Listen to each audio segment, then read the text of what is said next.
الصحابی نبی جنتی جنتی۔ بسم اللہ الرحمن الرحیم والصلاة والسلام علی رسولہ الکریم، اما بعد۔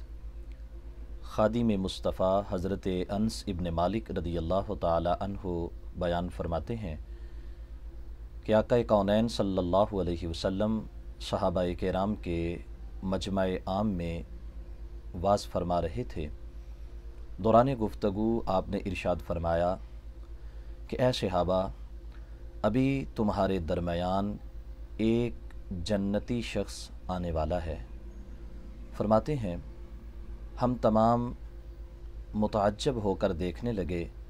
کچھ ہی دیر میں ایک انصاری نوجوان صحابی رضی اللہ تعالی عنہ نبی علیہ الصلاۃ والسلام کی اس مجلس میں حاضر ہوئے۔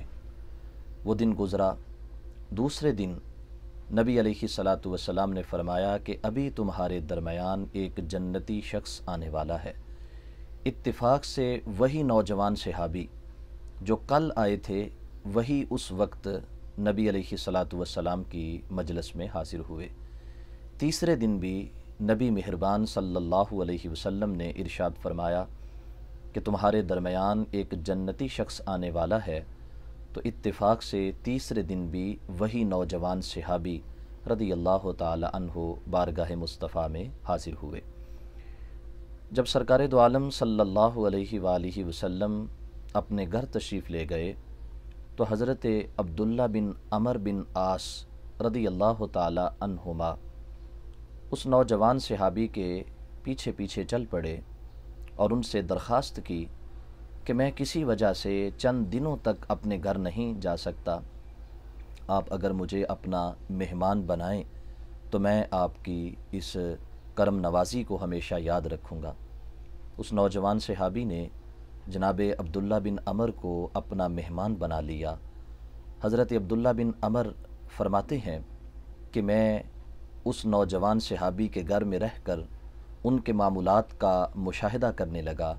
میں نے دیکھا کہ وہ میری ہی طرح عبادات میں مشغول رہنے والے ہیں، 5 وقت نماز کو باجماعت ادا کرتے ہیں، قرآن مجید برہان رشید کی تلاوت کرتے ہیں، دیگر ذکر و اذکار میں مشغول ہوتے ہیں، لیکن میں نے کوئی خاص ایسا عمل نہیں دیکھا کہ جسے میں اپنے ذہن میں یہ سمجھ رہا ہوں کہ اس کی بنیاد پر انہیں نبی علیہ الصلاۃ والسلام نے جنتی فرمایا ہے۔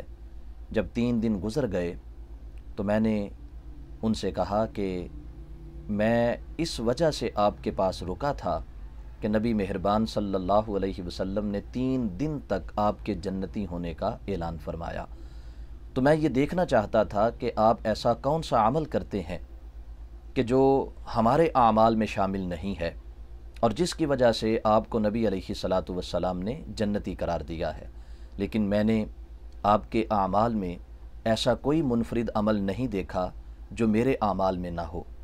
حضرت عبداللہ بن عمر فرماتے ہیں کہ جب میں وہاں سے جانے لگا تو وہ نوجوان صحابی مجھے فرماتے ہیں کہ ہاں تم نے میرے اعمال کو دیکھا ہے، تم نے میرے اعمال میں بظاہر کوئی ایسا عمل نظر نہیں آیا کہ جس کی بنیاد پر میرے جنتی ہونے کا اعلان کیا جا رہا تھا، لیکن میرے پاس 2 باتیں ایسی ہیں کہ جن کی بنیاد پر میں یہ سمجھتا ہوں کہ نبی علیہ الصلاۃ والسلام نے میرے جنتی ہونے کا اعلان فرمایا۔ وہ 2 باتیں کون سی ہیں؟ فرمایا پہلی بات یہ ہے کہ میرے دل میں کسی مسلمان کے لیے کسی قسم کا کوئی بغض اور عناد نہیں ہے۔ دوسرے نمبر پہ میں اپنے کسی مسلمان بھائی سے حسد نہیں کرتا۔ تو حضرت عبداللہ بن عمر بن عاص نے سن کر فرمایا کہ یہی تو وہ اعمال ہیں کہ جن کی بنیاد پر ہمارے آقا صلی اللہ علیہ وسلم نے آپ کے جنتی ہونے کا اعلان فرمایا ہے۔ احباب ذی وقار، دلوں کے اندر بغض و عناد پیدا ہو جائے، حسد پیدا ہو جائے تو یہ بہترین اعمال کے خاتمے کا باعث بنتے ہیں۔ جس طرح شرک رب ذوالجلال کے ہاں ناقابل معافی جرم ہے، اسی طرح بغض و عناد اور حسد بھی ان بڑے بڑے جرائم میں سے ہیں کہ اگر انسان ان سے توبہ نہ کرے تو رب ذوالجلال انسان کو معاف نہیں فرمائے گا۔ حضرت عبداللہ بن عمر رضی اللہ تعالی عنہ ارشاد فرماتے ہیں، ایک دن ہم نے سرکار دو عالم صلی اللہ علیہ وسلم سے عرض کیا، اے محبوب کون سا مومن بہتر ہے؟ تو آقا کونین صلی اللہ علیہ وسلم نے فرمایا، ہر مخموم القلب اور سچی زبان والا بہتر مومن ہے۔ تو صحابہ عرض کرتے ہیں، محبوب سچی زبان والے کا تو ہمیں علم ہے کہ جو سچ بولتا ہے، کسی کو تانا نہیں دیتا، کسی پر بہتان تراشی نہیں کرتا، گالی گلوچ نہیں کرتا، کسی کا نام نہیں بگاڑتا، کسی کا مذاق نہیں اڑاتا، وہ سچی زبان والا ہے۔ لیکن مخموم القلب کون ہے؟ تو آقا کونین صلی اللہ علیہ وسلم نے فرمایا، ہر وہ شخص کہ جس کے دل کے اندر نیکی ہے، جس کا دل صاف ستھرا ہے، اس کے دل میں نہ بغض ہے، نہ حسد ہے، نہ عناد ہے، وہ ہر کسی کے لیے محبت رکھنے والا ہے، تو وہ بہترین مومن ہے۔ دوستان مکرم، آئیے اپنے دلوں کو ہر قسم کے حسد، بغض اور کینہ سے ہم صاف کر لیں۔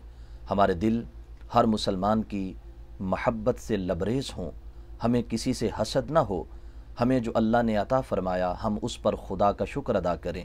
جو ہمارے پاس نہیں ہے، یقیناً رب ذوالجلال اس بہتر جانتا ہے کہ وہ ہمارے لیے بہتر نہیں تھا، اسی لیے وہ ہمارے پاس نہیں ہے۔ خدا تعالی جل جلالہ ہمیں اپنے دلوں کو صاف رکھنے کی توفیق عطا فرمائے۔ وآخر دعوانا ان الحمد للہ رب العالمین۔